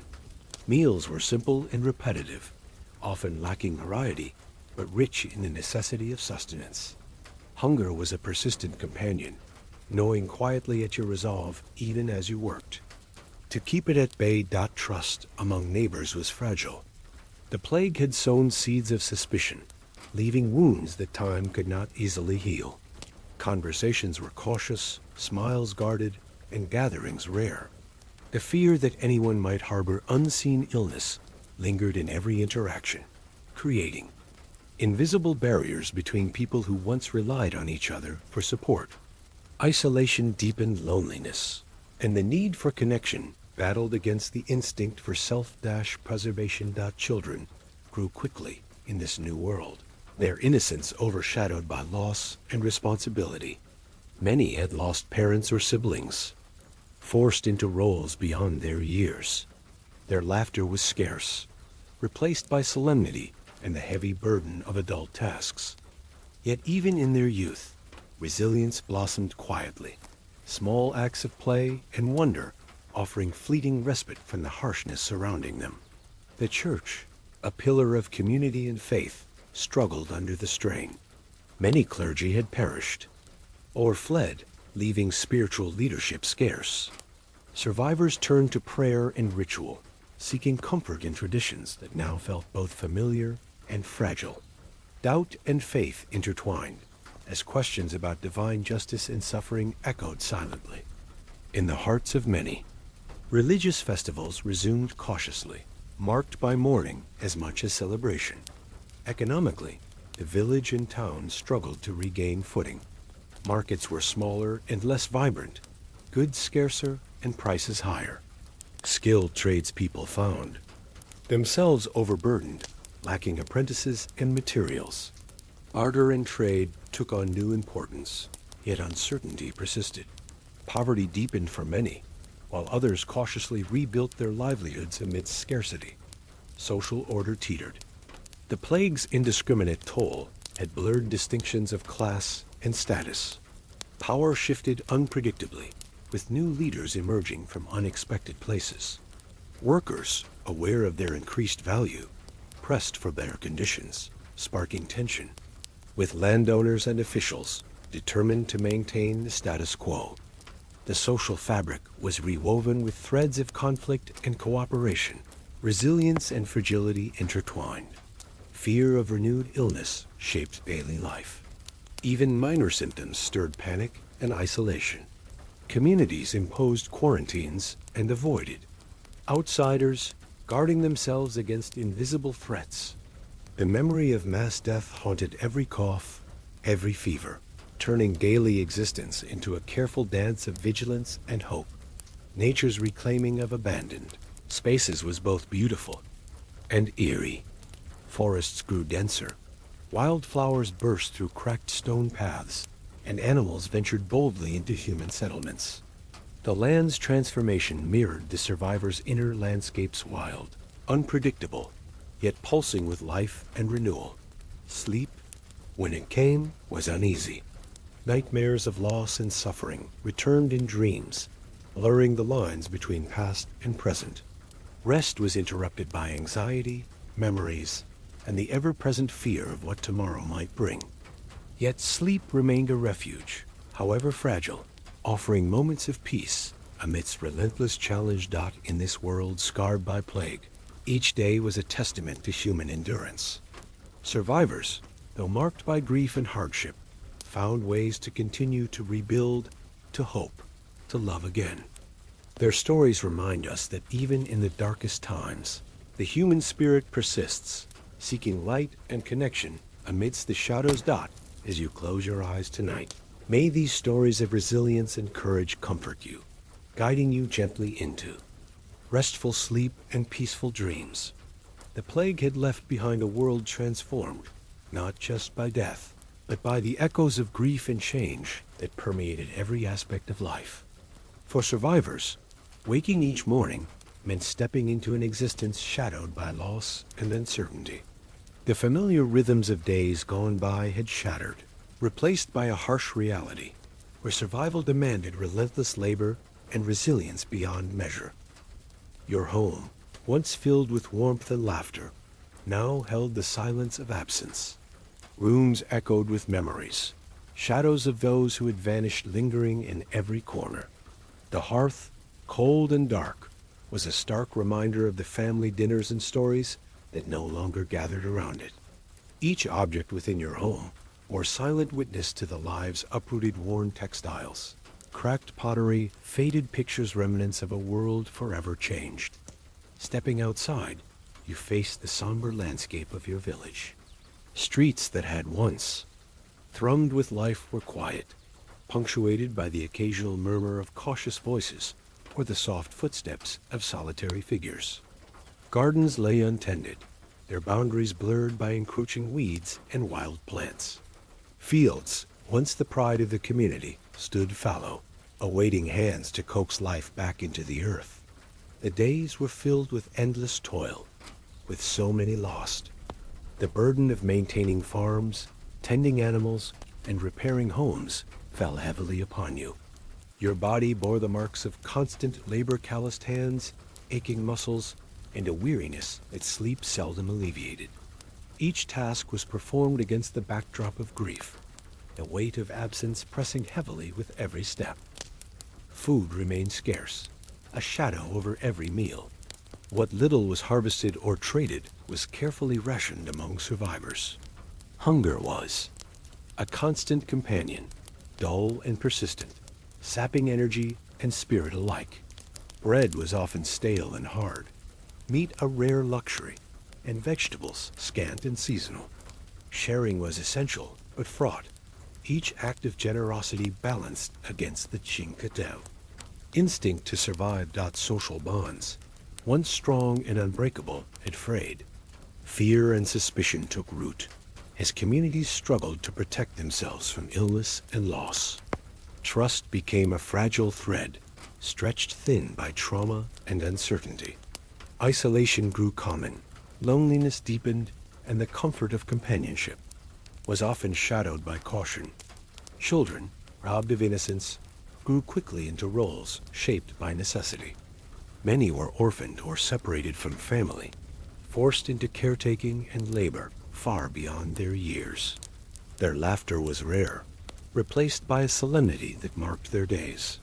Education and guidance were limited, replaced by the urgent demands of survival.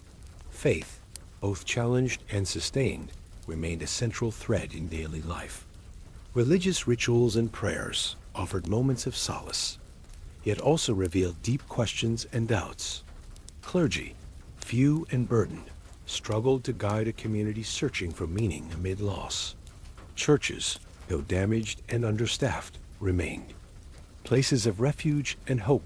Economic hardship was severe.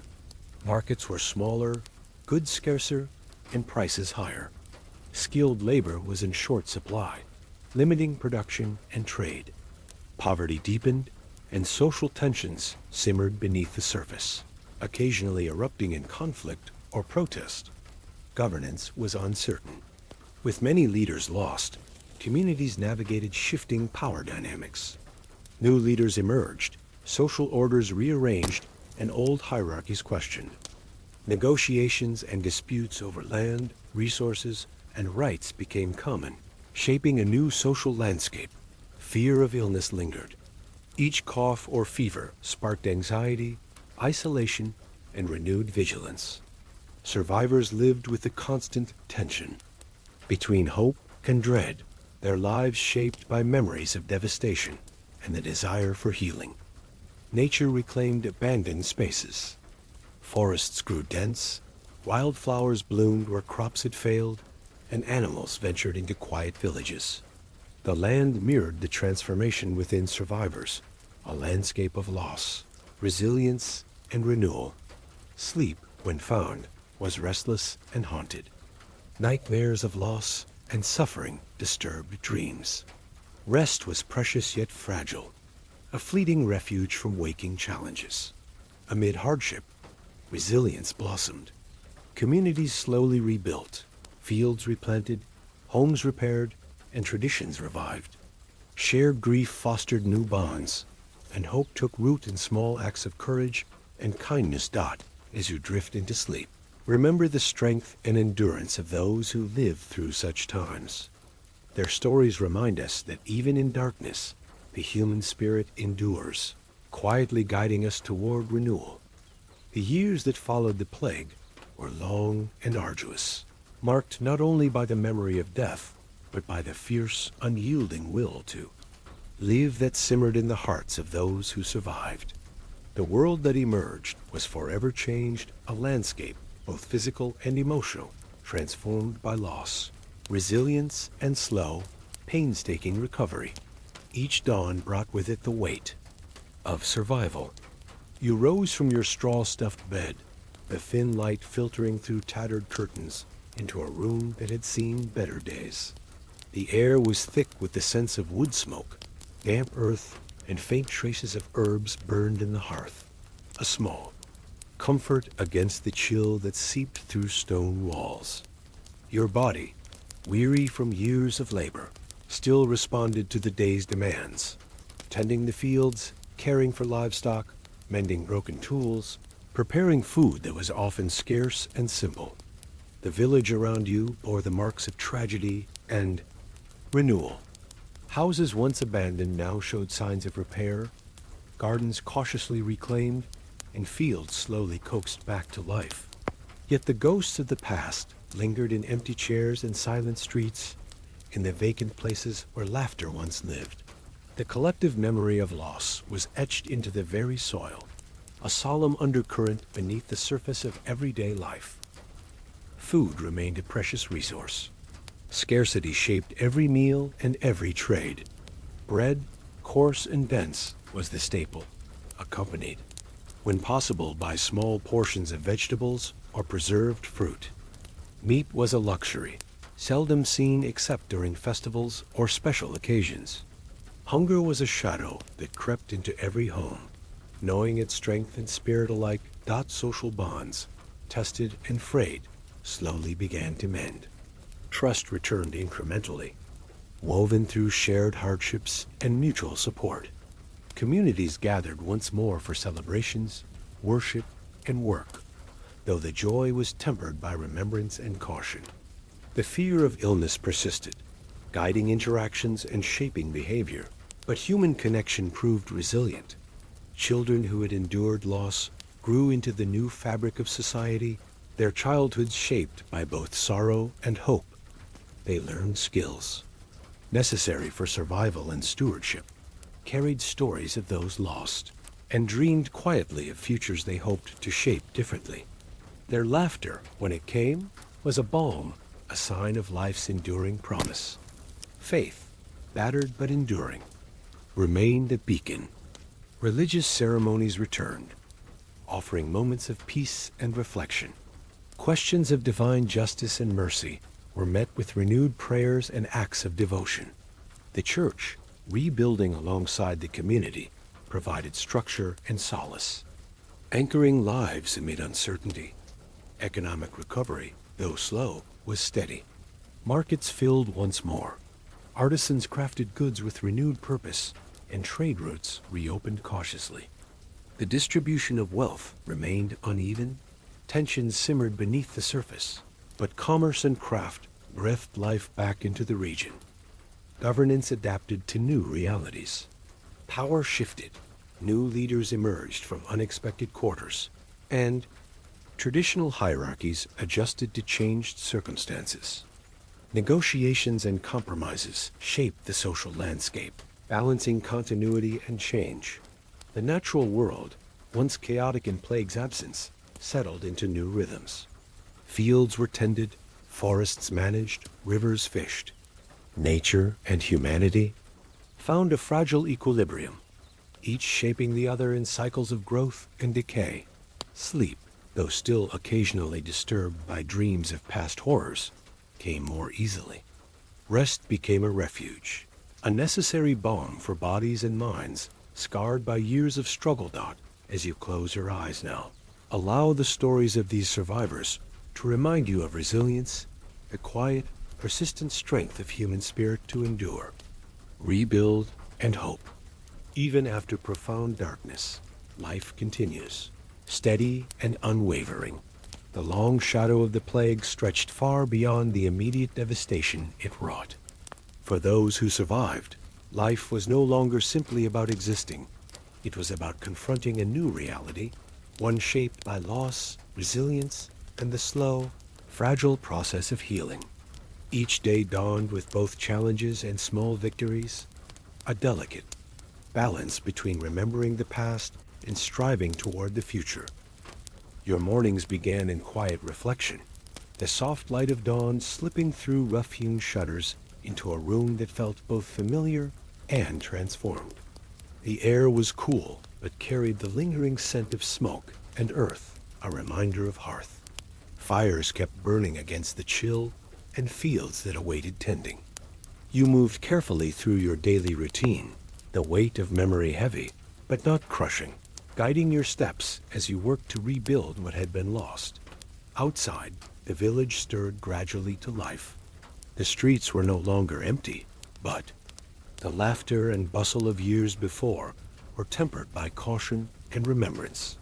Neighbors greeted each other with hesitant smiles, their voices carrying stories of survival, grief, and hope.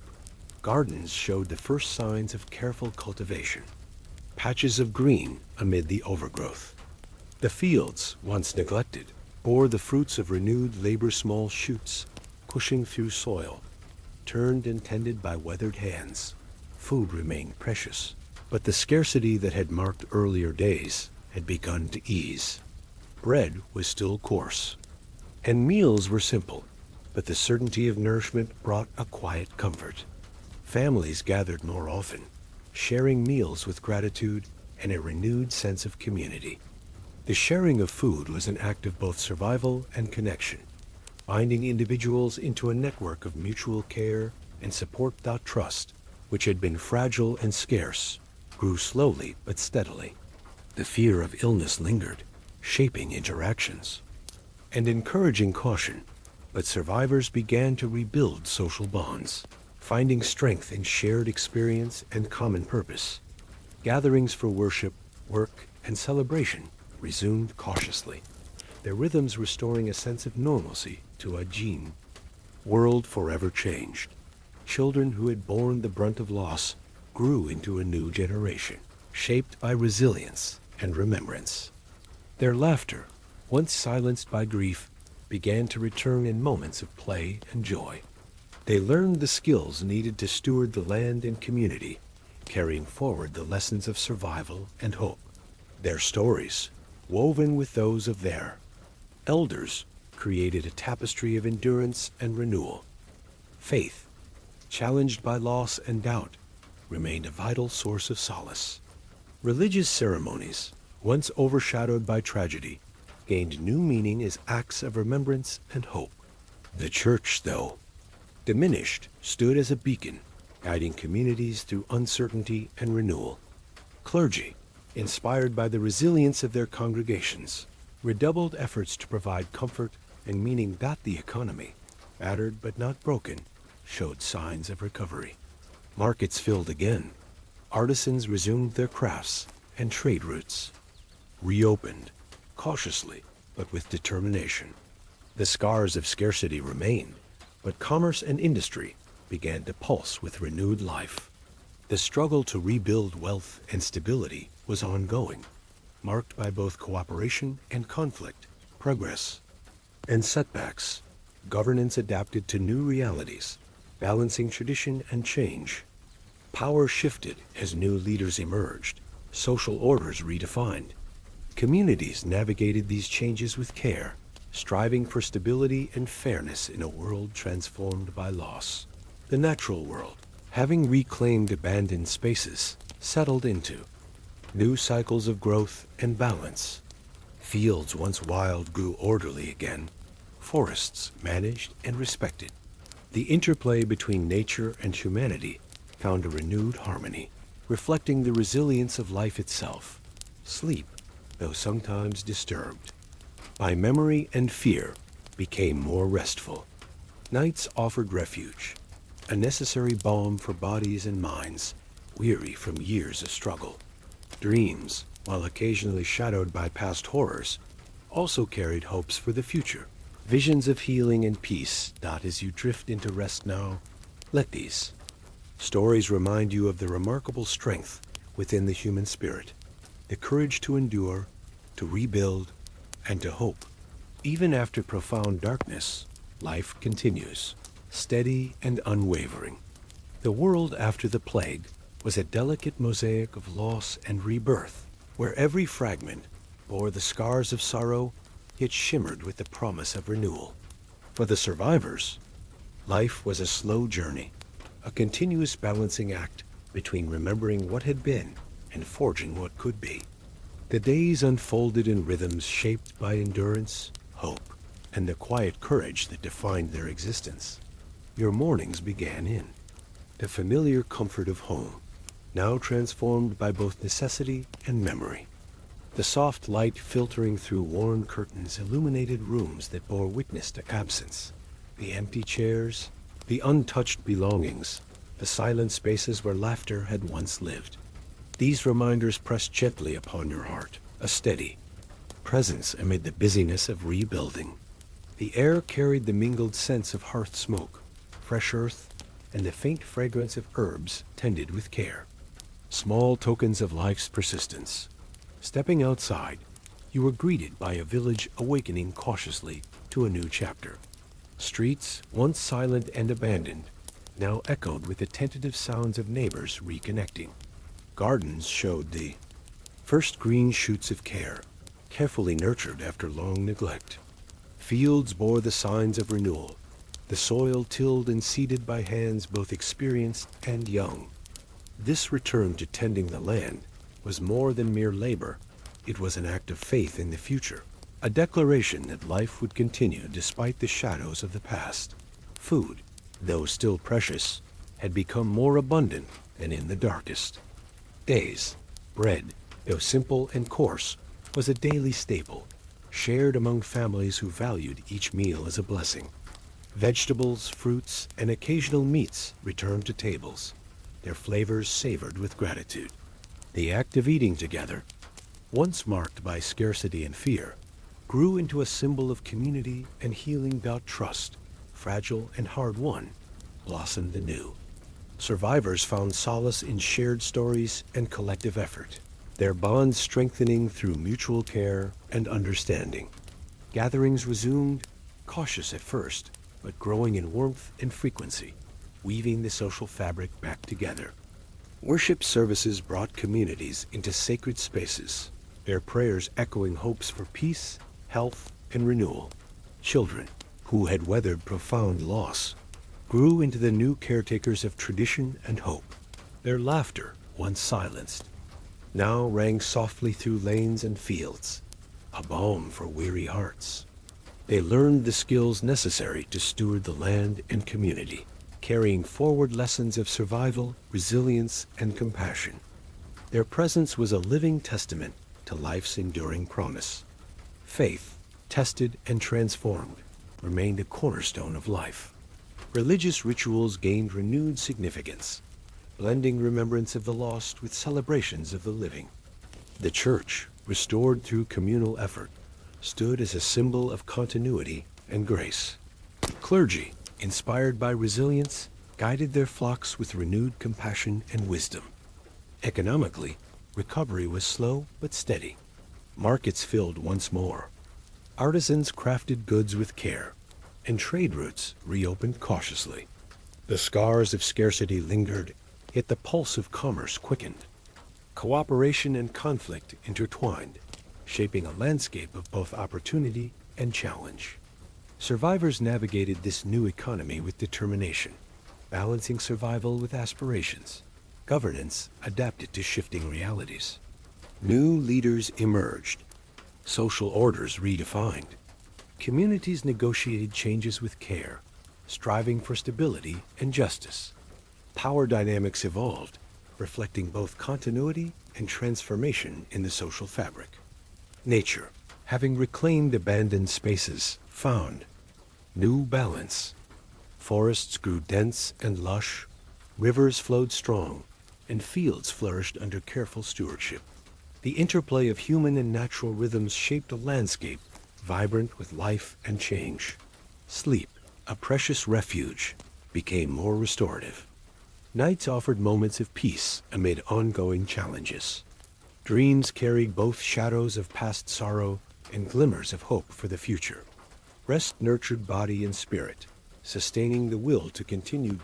As you close your eyes now, let the stories of these survivors inspire you.